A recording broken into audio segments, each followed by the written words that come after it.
আসসালামু আলাইকুম। Easy learning for জুনিয়র্সের পক্ষ থেকে সকলকে শুভেচ্ছা ও স্বাগতম। আজকে আমরা নবম ও দশম শ্রেণীর ইংরেজি প্রথম পত্র এই বিষয়টির ইউনিট 5 এর লেসন 3 এর কিছু অ্যাক্টিভিটিজের অ্যান্সার দেখে নিব।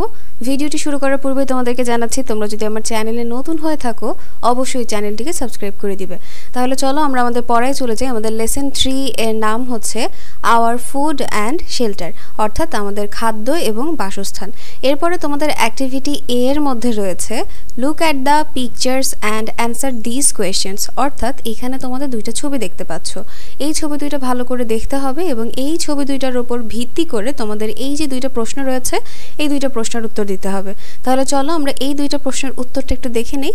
এখানে আমাদের প্রথমেই রয়েছে যে what do the people do in a tree or a boat, অর্থাৎ এই যে গাছে ও নৌকায় আমরা মানুষ দেখতে পাচ্ছি। এই যে এখানে দেখতে পাচ্ছি গাছের মধ্যে মানুষ বাস করছে এবং এখানে নানা রকম নৌকা দেখতে পাচ্ছি। মেইনলি এই সকল নৌকার মধ্যেই মানুষরা তাদের জীবিকা নির্বাহ করে বা তারা বাস করে এখানে, ঠিক আছে।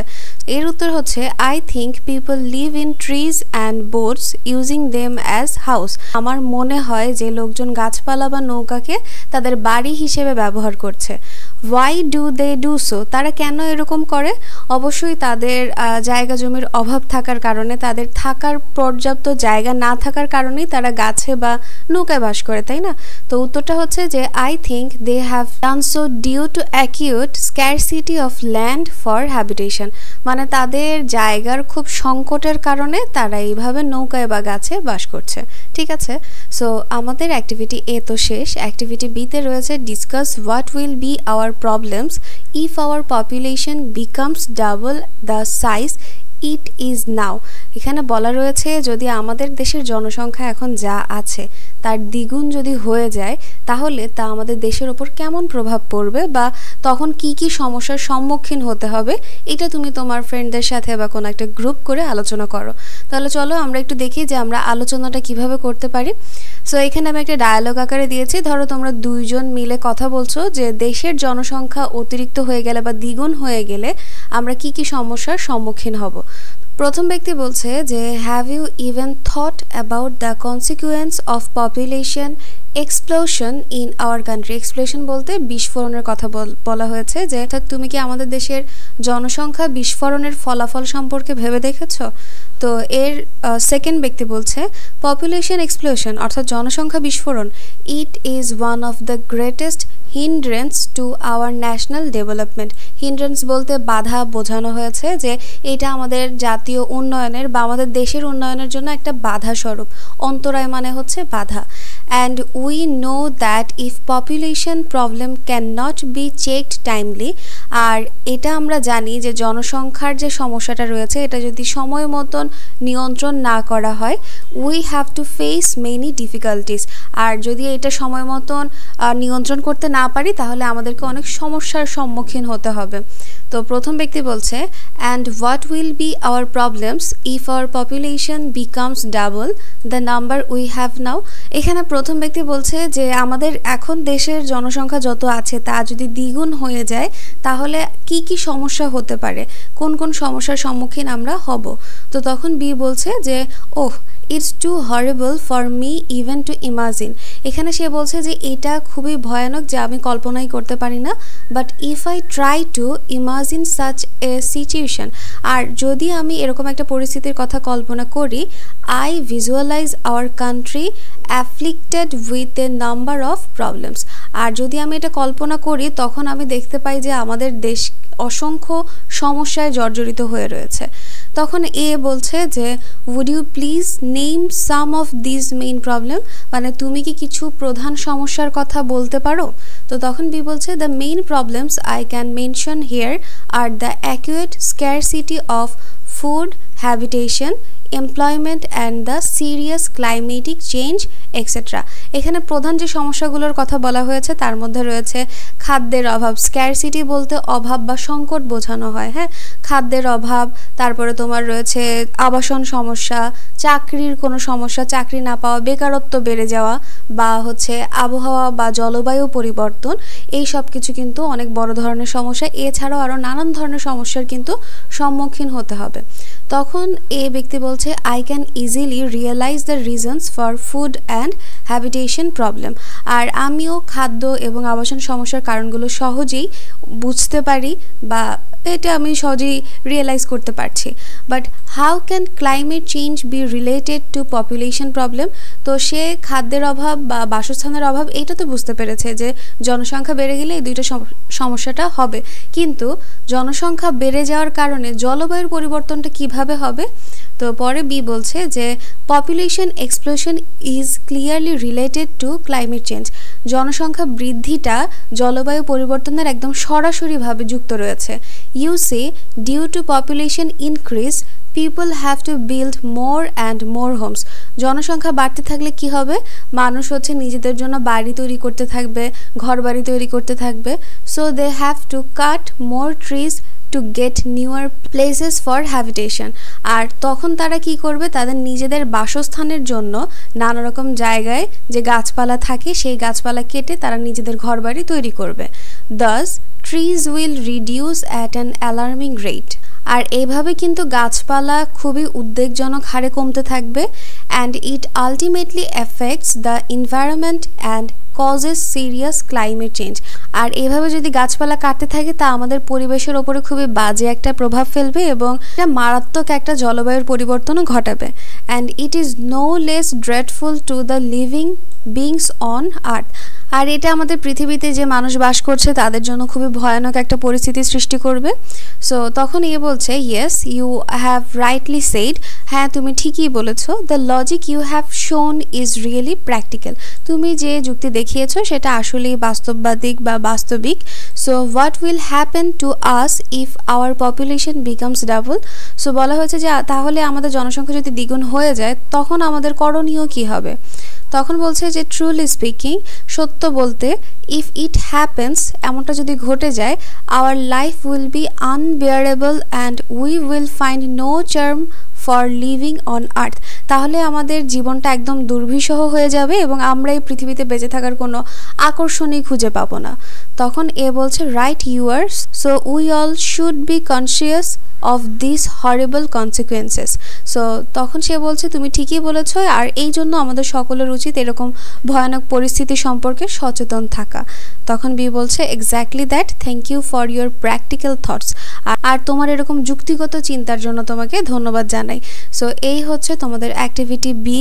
এর মাধ্যমে তোমরা তুলে ধরেছো যে জনসংখ্যা যদি দ্বিগুণ হয়ে যায় তাহলে পৃথিবীতে মানুষ কি কি সমস্যার সম্মুখীন হবে, কি কি সমস্যায় তারা পড়বে। তাহলে এই হচ্ছে তোমাদের অ্যাক্টিভিটি বি। তাহলে এবার চলো আমরা অ্যাক্টিভিটি সিতে চলে যাই। অ্যাক্টিভিটি সিতে রয়েছে read what the teacher miss Chowdhury and her students are talking about.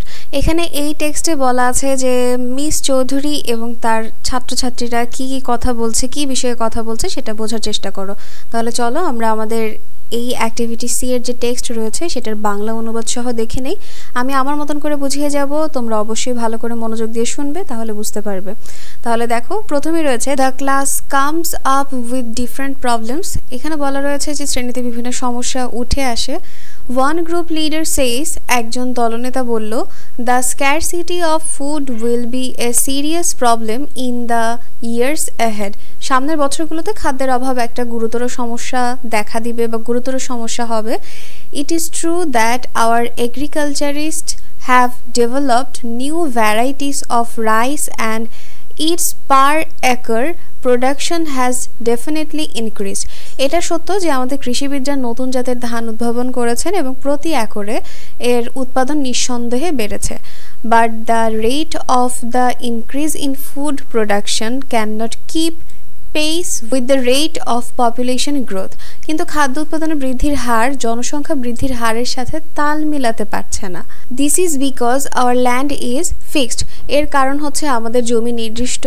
We can not increase it, আমরা এটা বাড়াতে পারি না। While our population is increasing rapidly, যে দিক থেকে বা অন্য দিক থেকে দেখতে গেলে আমাদের জনসংখ্যা কিন্তু প্রতিনিয়তই বাড়ছে।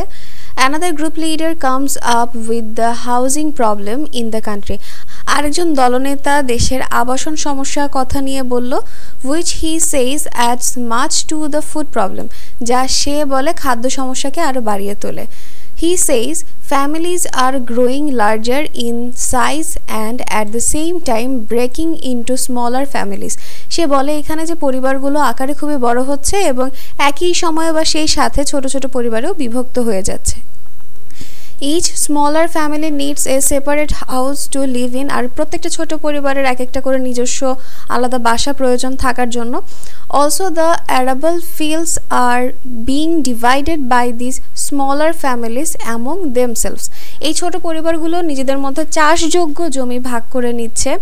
Mills and factories are being set up. আর কলকারখানাও গড়ে উঠছে which occupy a considerable portion of our land. যে আমাদের জমির একটা বড় অংশ দখল করে নিচ্ছে। So while we need more land to grow more food to feed more mouths, আর যখন কিনা আমাদের মুখে খাবার তুলে দিতে আরও জমির প্রয়োজন হচ্ছে, our land is shrinking day by day. আর তখন আমাদের জমি কিন্তু দিন দিনে কমে যাচ্ছে। No way, another student argues. আরেকজন ছাত্র বলল যে এর কোনো উপায় নেই। Trees are being cut, অর্থাৎ গাছ কাটা হচ্ছে। Hills are being cleared, অর্থাৎ পাহাড়ও কেটে সমান করে ফেলা হচ্ছে।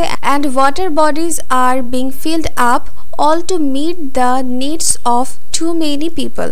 আর যে নদী নালাগুলো রয়েছে সেগুলো ভরাট করে ফেলা হচ্ছে, সবই অতিরিক্ত মানুষের চাহিদা মেটাতে। Thank you students. Miss Choudhury says you are quite right. Miss Choudhury সকলকে ধন্যবাদ দিল এবং বলল যে তোমরা একেবারে ঠিক বলছো। Let me tell you about this village where I was born and brought up. আর আমি তোমাদেরকে একটা গ্রামের কথা বলি যেখানে আমি জন্মেছি এবং বড় হয়েছি। Things were not like this in the past. আর এখনকার সময় যা যা হচ্ছে আগে বিষয়গুলো এমন ছিল না। I remember as a child, আমি মনে করি যখন আমি শিশু ছিলাম, the village was so beautiful. গ্রাম তখন খুবই সুন্দর ছিল। The green paddy fields and yellow mustard fields seemed to be unending. সবুজ ধান ক্ষেত আর হলুদ সরিষার ক্ষেত কখনোই শেষ হতো না। They used to wave and dance in the breeze. হালকা বাতাসে সেগুলো দুলতো এবং নাচতো। There used to be a wood in the northern side of the village. গ্রামের উত্তর পাশে একটা বনও ছিল। There was a tall tamarind tree in the middle of the wood. বনের মাঝখানে একটা লম্বা তেঁতুল গাছ ছিল। Also there was a big banyan tree which looked like a huge green umbrella. আর ছিল একটা বিশাল বটগাছ যা একটা সবুজ ছাতার মতন দেখতে, with its aerial roots and hanging down. আর এর যে শিকড়গুলো ছিল বা শাখা প্রশাখা ছিল সবকিছু একদম একটা ছাতার মতন দেখাচ্ছিল। I often used to go there with my friends. আর আমি প্রায়ই সেখানে আমার বন্ধুদের সঙ্গে যেতাম। We would often have picnic there. আমরা সেখানে পিকনিকে অর্থাৎ বনভোজনের আয়োজনও করতাম। While the boys would climb the tamarind tree and pick some tamarinds. যখন ছেলেরা তেঁতুল গাছে উঠতো তখন তারা তেঁতুল পারতো। I and my best friend Rima used to swing from the hanging roots. আমি আর আমার প্রিয় বান্ধবী রিমা ঝুলন্ত যে শিকড় ছিল সেটা ধরে দোল খেতাম। But now look, the wood is gone. কিন্তু এখন দেখো সেই বনটি আর নেই। The beauty of the crop fields is spoiled by the unplanned houses built here and there. এখানে ওখানে অপরিকল্পিত গড়ে ওঠা বাড়িগুলোর কারণে শস্য ক্ষেতের সৌন্দর্য নষ্ট হয়ে গেছে। তো এই হচ্ছে তোমাদের অ্যাক্টিভিটি সি। অ্যাক্টিভিটি সি এর প্রত্যেকটা লাইন টু লাইন বাংলা অনুবাদ করে বুঝিয়ে দিলাম। এখন চলো আমরা একটু দেখে নেই আমাদের অ্যাক্টিভিটি ডিতে কি রয়েছে। অ্যাক্টিভিটি ডিতে আমাদের টিক দ্য বেস্ট অ্যান্সার অর্থাৎ এমসিকিউ এর মতন কোয়েশ্চেন্স রয়েছে। চলো আমরা একটু দেখে নেই ঝটপট করে। The rate of increase in food production cannot keep pace with the rate of population growth. এর মানে হচ্ছে যে খাদ্য উৎপাদন বৃদ্ধির হার জনসংখ্যা বৃদ্ধির হারের সাথে তাল মেলাতে পারছে না। So the sentence means that the food production, আর এই বাক্য দ্বারা বোঝাচ্ছে যে খাদ্য উৎপাদন is as much as needed, যতটুকু প্রয়োজন ততটুকুই আছে। Is less than what is needed, যতটুকু প্রয়োজন তার চেয়ে কম আছে। Is more than what is needed, যতটুকু প্রয়োজন তার চেয়ে বেশি আছে। Is sufficient for the population, জনসংখ্যার জন্য পর্যাপ্ত নয়। এর উত্তরটা হচ্ছে এটা হবে যতটুকু প্রয়োজন তার চেয়ে কম আছে। পরের প্রশ্ন, how can our housing problem add to our food problem? কিভাবে আমাদের আবাসন সমস্যা আমাদের খাদ্য সমস্যা বৃদ্ধি করছে বা তৈরি করছে? আফটার মেকিং হাউজেস, আর বাড়িঘর তৈরির পরে, farmers do not have enough time to work in the field. বাড়ি তৈরি করার পরে কৃষকের জমিতে কাজ করার যথেষ্ট একটা সময় থাকে না। আফটার মেকিং হাউজেস, বাড়ি তৈরির পর, farmers do not have enough money to buy food. বাড়ি তৈরির পরে কৃষকের পর্যাপ্ত টাকা থাকে না খাবার কেনার জন্য। If you do not have a house you can not store your food. তোমার যদি কোনো বাড়ি না থাকে তাহলে তুমি খাবার স্টোর অর্থাৎ সংরক্ষণ করতে পারবে না। For making too many houses people are using the cropland. আর অনেক বেশি ঘরবাড়ি বানানোর জন্য লোকেরা ফসলের জমি ব্যবহার করছে। তো এর উত্তরটা হচ্ছে এইটা, অনেক বেশি মানুষের কারণে তারা যে খাবারের ফসলের যে জমি ছিল সেখানে বাড়িঘর তৈরি করছে, এই জন্য মানুষ বাড়ার কারণে আমাদের খাদ্য সমস্যাও বৃদ্ধি পাচ্ছে।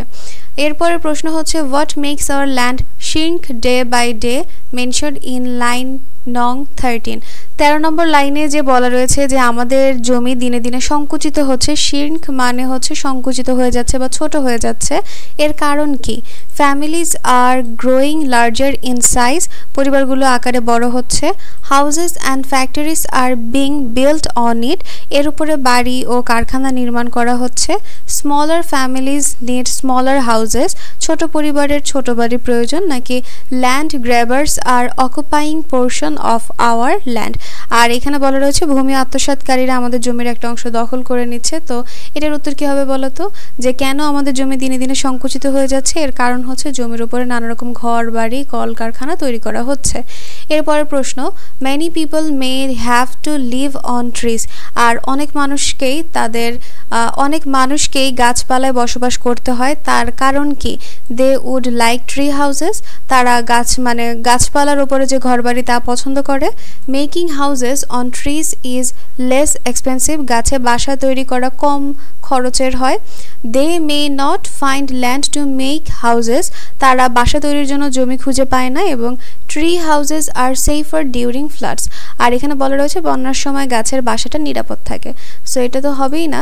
এখানকার কোন উত্তরটা ঠিক হবে বলো তো? সি নম্বরটা, যে they may not find land to make houses. তারপরে আমাদের লাস্ট যে এমসিকিউ রয়েছে, people are cutting trees to, মানুষ বা লোকেরা গাছ কাটছে কেন? প্ল্যান্ট মোর ট্রিজ, অতিরিক্ত গাছ লাগানোর জন্য।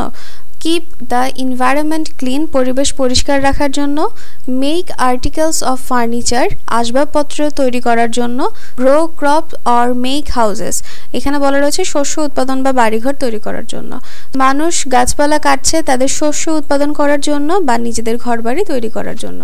তো এই হচ্ছে তোমাদের লেসন 3 এর activity A, B, C, D। আমি 4টা একটা ভিডিওতে দেখালাম, ভিডিওটা কিন্তু অনেক বড় হয়ে গিয়েছে। পরবর্তী ভিডিওতে E আর F দেখিয়ে দেওয়ার চেষ্টা করব। আজকের ভিডিও যদি তোমাদের কাছে ভালো লেগে থাকে তাহলে অবশ্যই সাবস্ক্রাইব করে দিবে, এবং যদি কোনো সমস্যা হয়ে থাকে তাহলে অবশ্যই কমেন্ট সেকশনে জানাবে। তো আজকের ভিডিওটি এই পর্যন্তই। আল্লাহ হাফেজ।